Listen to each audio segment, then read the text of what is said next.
Eu preciso fazer esse desabafo sobre o audiovisual e provavelmente você vai se identificar comigo. Dentro do audiovisual, você pode trabalhar com um bando de coisa. Você pode ir pro lado do cinema, você pode ir pro lado publicitário, você pode ir para a criação de conteúdo, você pode ir para um bando de lugar. E dentro de todas essas possibilidades, ainda tem as divisões disso. Então você pode editar vídeo, você pode gravar vídeo, você pode trabalhar com legendagem, você pode trabalhar com um bando de coisa. Eu particularmente sou editor de vídeo, comecei como editor, né? Hoje eu tô fazendo conteúdo, mas eu acho que eu já fiz de tudo um pouquinho, assim. Não que eu tenha trabalhado com muitas coisas, mas já tive contato com algumas coisas. E dentro disso tudo eu consegui perceber alguns problemas que eu vejo que são comuns a muitas das áreas. Alguns problemas exclusivos, mas a lógica eu acho que se aplica de uma forma geral. Algo que me incomoda profundamente no audiovisual é a carga de trabalho e o horário que se dispõe para fazer essas coisas. Então você imagina, por exemplo, um set de gravação, seja ele de cinema, publicitário, enfim. Publicitário, na verdade, é até pior, que é o absurdo de você ter diárias de 12 horas, de 8, 12 horas. Mano, isso é muito errado. Eu acho muito errado. Pô, você ir pra um lugar, ter que acordar cedo à beça, às vezes num horário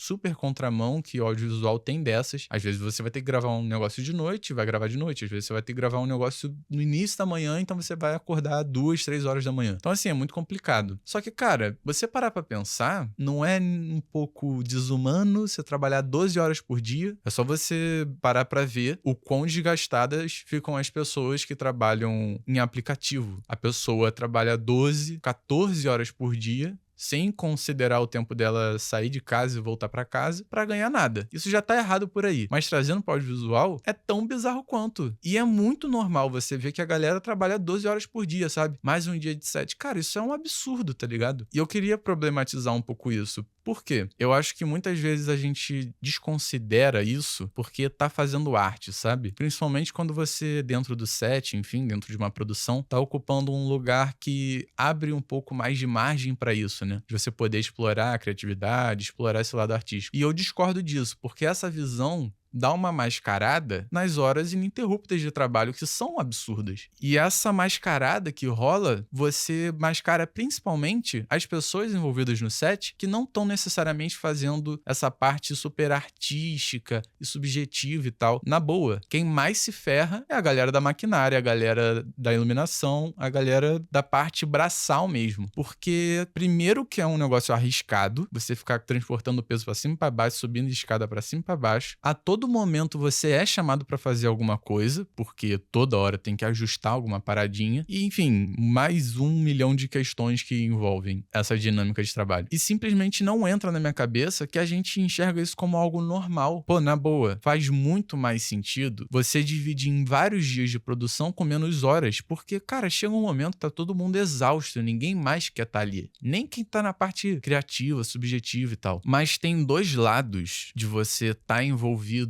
nessa lógica de set, mais especificamente, que não podem ser ignoradas. E o que eu quero dizer com isso? Nós vamos ter as produções grandes, com bastante orçamento, e nós vamos ter as produções pequenas, o famoso cinema independente, por exemplo. E nos dois, você trabalha muito. A questão é, no cinema independente, principalmente quando você quer fazer uma coisa mais política, mais crítica, é muito mais difícil você ter dinheiro. Não vai ter gente querendo investir na sua produção. O dinheiro vai para as empresas grandes, que já têm dinheiro à beça, enquanto a galera que quer fazer o seu corre se ferra, sabe? A real é essa. Então você vai fazer o mínimo de diária possível e vai trabalhar que nem um cavalo. E todo mundo vai trabalhar que nem um cavalo, fazendo mais de uma função, o que já tá errado à beça. A gente entende, porque você tá indo literalmente muitas vezes contra o sistema, contra a lógica de produção só pra dar grana. Mas isso também acontece nas produções de grande porte. A coisa mais normal do mundo é você trabalhar ininterruptamente. A parada é, enquanto nas produções independentes você tá trabalhando à beça por falta de gente, por falta de dinheiro e por precarização, nas produções grandes, isso tá acontecendo porque querem extrair a sua força de trabalho a qualquer custo. Então você tá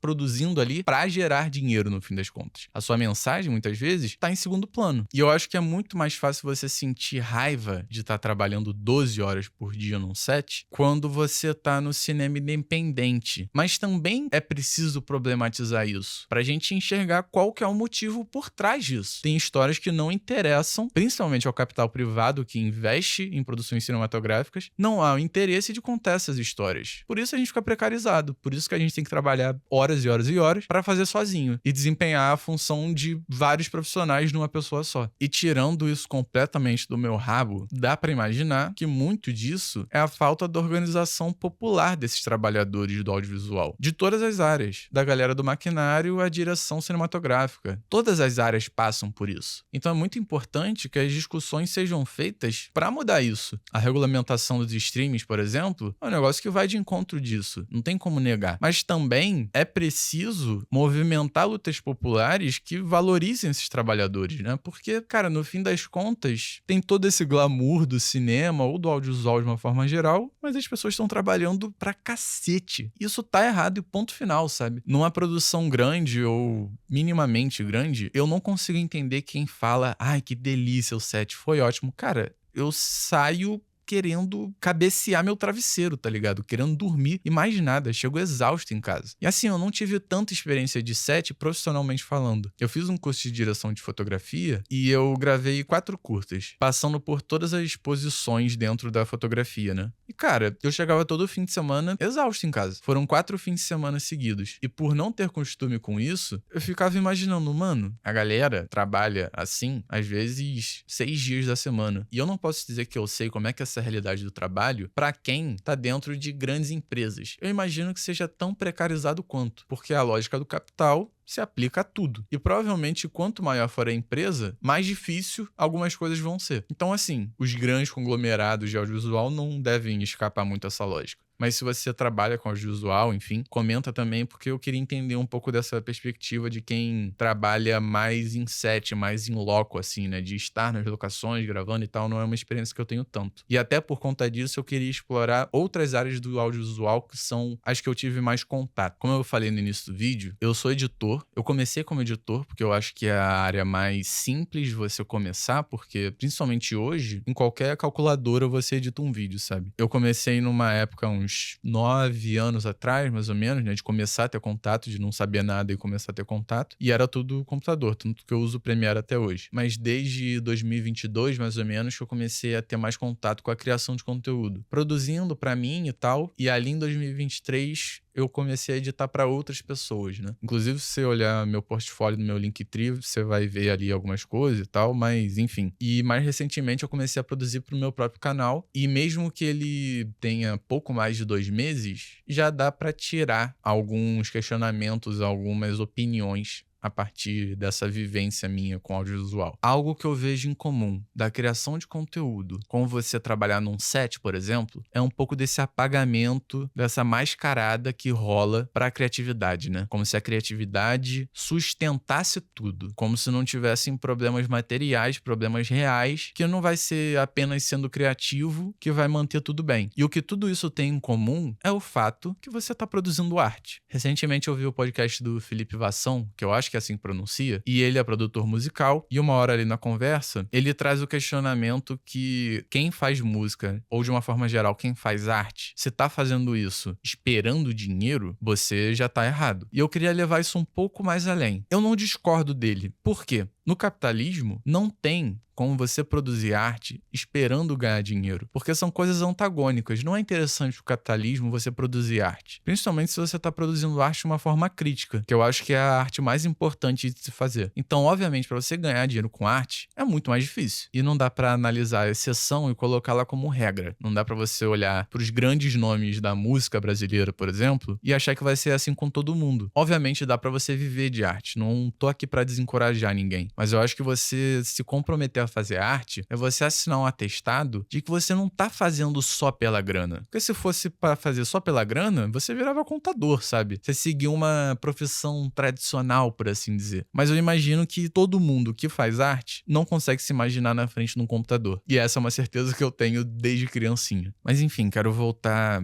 um pouco mais para essa questão do apagamento que a criatividade, que a arte propõe. Eu não tô aqui fazendo esse vídeo pra desencorajar ninguém. Pelo contrário, eu acho que é tanto pra eu desabafar como eu percebo o audiovisual, porque eu espero algo diferente disso. Eu espero algo diferente da arte, pra ser mais amplo. Eu não quero viver num mundo em que eu tenho que me preocupar em fazer além do que o necessário. Se todo mundo trabalhasse, inclusive aqueles que não trabalham, os bilionários que extraem a riqueza da gente, e a gente redistribui isso tudo, daria tranquilamente para geral trabalhar pouco, trabalhar legal e não viver trabalhos alienantes. Mas segura aí que eu vou voltar nisso no final do vídeo. Eu queria falar de mais uma coisa que me incomoda profundamente, que é a criação de conteúdo. Não é surpresa para ninguém que hoje em dia, literalmente, qualquer profissional precisa estar ativo nas redes sociais para poder ter cliente. E eu já quero dizer de cara, e se você discorda de mim, você tá errado, que ninguém gosta disso. Nem quem trabalha com audiovisual. A real é que, independentemente da área que você trabalha, seja audiovisual ou seja qualquer outra, e eu não tô falando nem único e exclusivamente de arte aqui, provavelmente, em maior ou menor grau, você vai estar trabalhando a beça, você não vai ter tempo para estar produzindo coisa extra e você vai estar cansado para produzir coisa extra. E o pior de tudo é você saber que isso é uma demanda ilusória. É literalmente um serviço,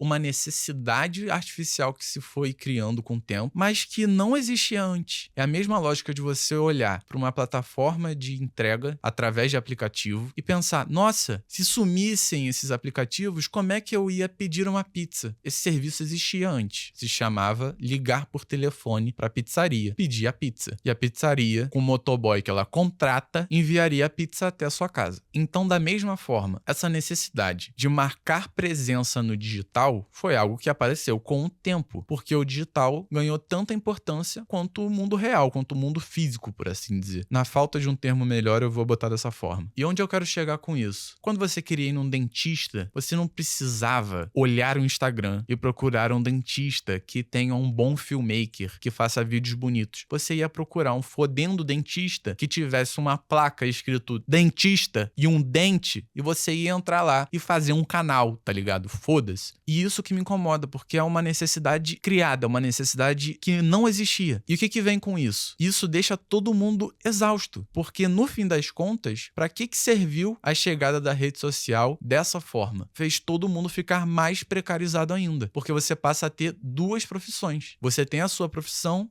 e você tem que criar conteúdo. Se você não consegue, não gosta, ou tem dificuldade de criar conteúdo, ou às vezes só não tem tempo, porque na maioria das vezes isso vai acontecer, você vai contratar alguém. Mas mesmo assim você vai estar preocupado com uma coisa que você não queria estar preocupado. E eu acho que isso aparece, inclusive, com criadores de conteúdo. Eu não posso garantir, mas eu posso dizer por mim. Eu criei esse canal para fazer coisas que eu gosto. Então, por enquanto, eu tenho o PQP, que é um quadro onde eu externalizo o que está na minha cabeça sobre diversos assuntos. Eu tenho o Mika Games HD, que é meu quadro de gameplay, onde eu jogo algum joguinho legal. Eu tenho os quadros de React e eu tenho Mente Criativa, que é isso que vocês estão assistindo, que é sobre criatividade. E assim, eu criei o canal porque eu queria ter a oportunidade de vivenciar um trabalho um pouco menos alienante. A real é que, independentemente do trabalho que você tiver, e por mais legal que ele possa ser, você ainda vai estar no sistema que a gente tá, e até o melhor trabalho vai ter um nível de alienação. Mas se a gente não vivesse no mundo que a gente vive, em que todo mundo trabalha, em que tudo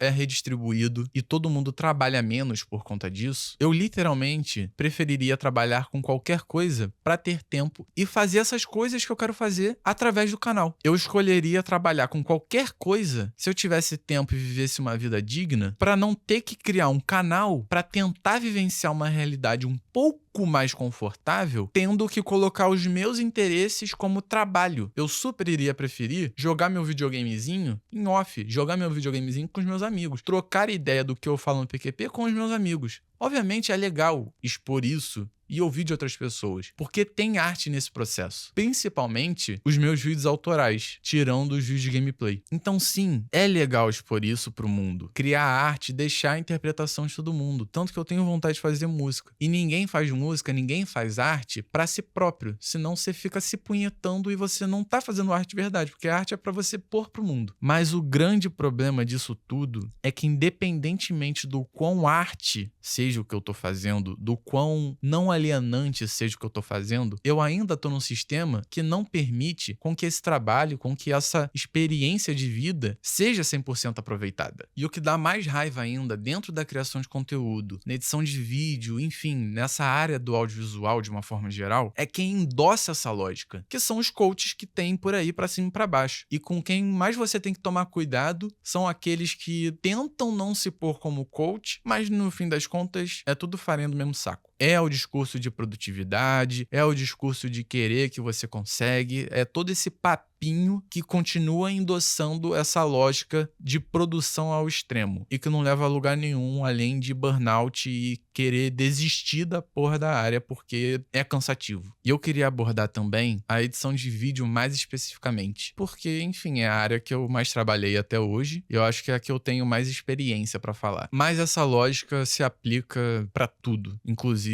para fora do audiovisual. Mas esse papo é principalmente para quem tá preocupado em fazer arte. O que mais aparece por aí é gente produzindo conteúdo sobre como editar, como se posicionar em rede, como etc, etc, etc e etc.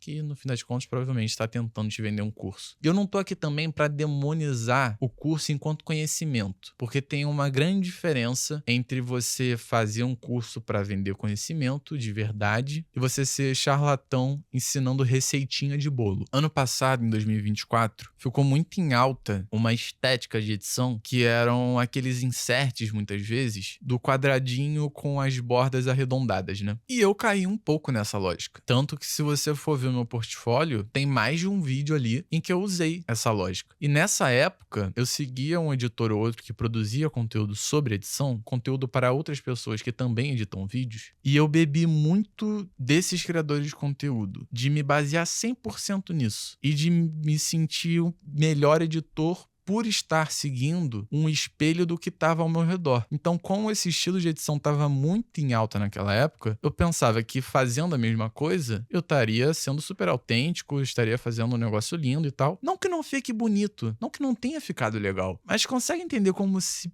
perde um pouco porque você cai na lógica de fazer o que todo mundo tá fazendo. E o que mais incomoda dentro de rede social é que não necessariamente isso se baseia na realidade. É a mesma lógica do hater. O hater não vai chegar na vida real e falar nada na sua cara. É a famosa falsa realidade da internet. E pô, isso incomoda muito, cara. Principalmente quando você tá muito perdido profissionalmente. Seja por estar começando ou por estar saturado. Eu me formei na faculdade de publicidade em 2023, no final. E ali, finalizando a faculdade, início de 24, quando eu tava formado já trabalhando com audiovisual, cara, eu tava muito perdido porque eu não sabia o que eu queria fazer dentro do audiovisual. Então, literalmente, qualquer coisa que aparecesse, eu ia, entendeu? Não cheguei a comprar curso nem nada de ninguém, porque eu não tinha dinheiro, não que eu tenha agora também. Mas, cara, é muito fácil pescar a gente quando a gente tá perdido, assim, sabe? Isso que dá raiva. O cara vai te falar meia dúzia de papo motivacional, de você tem que aprender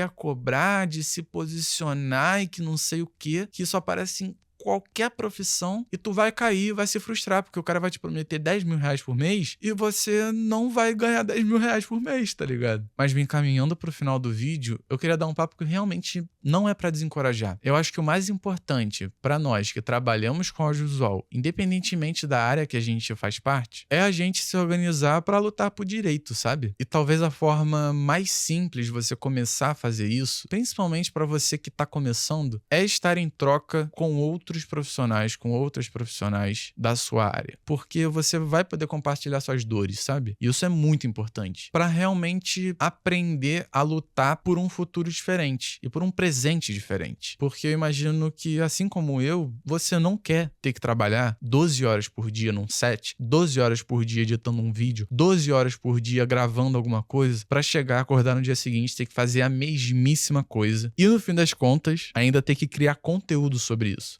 Então, assim, realmente não é pra desencorajar. Esse papo aqui é tanto desabafo quanto ouvir de vocês o que vocês esperam. Porque, sinceramente, eu não quero viver num Brasil e num mundo em que eu tenha que trabalhar igual um cavalo e continuar frustrado. E, na boa, jamais, jamais, jamais se deixem cair no lugar da arte, da criatividade que apaga as questões materiais. É muito importante fazer arte. Eu vou ser defensor dela até o final. Mas a gente também nunca pode esquecer que por trás trás de toda pessoa artista existe uma conta pra pagar, existe uma vida pra se viver. Então é pegar esse papinho de coach de ganhar 10 mil reais por mês, que é falso, chutar essa galera pra fora e construir uma perspectiva diferente, uma perspectiva coletiva, uma perspectiva que permita que todo mundo possa usufruir de um trabalho não alienante e de uma vida que você não vive pra trabalhar. E bom, se você gostou desse vídeo, deixa um like nele, se inscreve no canal, ativa as notificações para não perder nenhum conteúdo. E se você puder, dá uma olhada aqui na descrição que tem o link do meu Apoia-se. Eu tô na meta de viver desse canal para, como eu falei, viver uma vida um pouco menos alienante. E se você puder contribuir financeiramente com isso, faz total diferença para mim. Organize-se, busque uma luta coletiva e esteja cercado de pessoas, porque compartilhar as dores, os momentos ruins, é tão importante quanto cantar a vitória das coisas boas. Tamo junto. Valeu. Falou.